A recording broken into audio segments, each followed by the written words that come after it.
Harper Audio presents The Brooklyn Follies, written and read by Paul Auster. For my daughter, Sophie.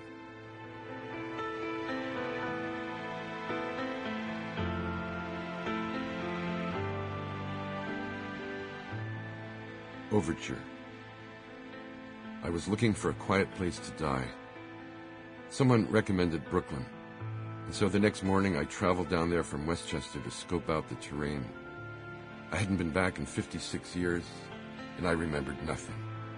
My parents had moved out of the city when I was 3, but I instinctively found myself returning to the neighborhood where we had lived, crawling home like some wounded dog to the place of my birth. A local real estate agent ushered me around to 6 or 7 brownstone flats, and by the end of the afternoon I had rented a 2-bedroom garden apartment on First Street, just half a block away from Prospect Park. I had no idea who my neighbors were, and I didn't care. They all worked at 9-to-5 jobs, none of them had any children, and therefore the building would be relatively silent. More than anything else, that was what I craved, a silent end to my sad and ridiculous life. The house in Bronxville was already under contract, and once the closing took place at the end of the month, money wasn't going to be a problem. My ex-wife and I were planning to split the proceeds from the sale, and with $400,000 in the bank, there would be more than enough to sustain me until I stopped breathing. At first, I didn't know what to do with myself. I had spent 31 years commuting back and forth between the suburbs and the Manhattan offices of Mid-Atlantic Accident and Life. But now that I didn't have a job anymore, there were too many hours in the day. About a week after I moved into the apartment, my married daughter, Rachel, drove in from New Jersey to pay me a visit. She said that I needed to get involved in something, to invent a project for myself. Rachel is not a stupid person. She has a doctorate in biochemistry from the University of Chicago and works as a researcher for a large drug company outside Princeton.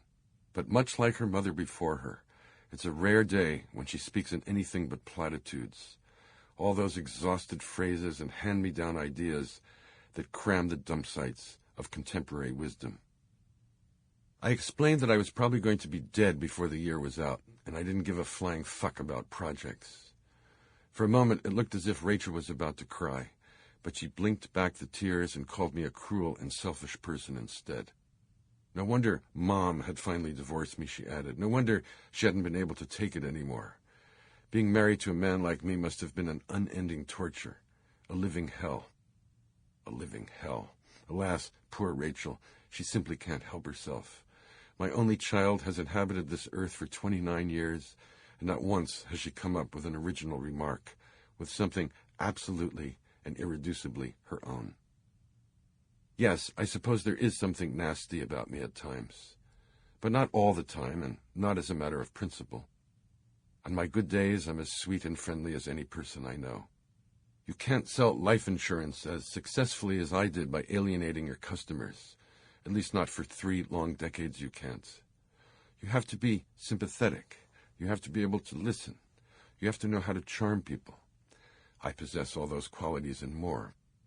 I won't deny that I've had my bad moments as well, but everyone knows what dangers lurk behind the closed doors of family life.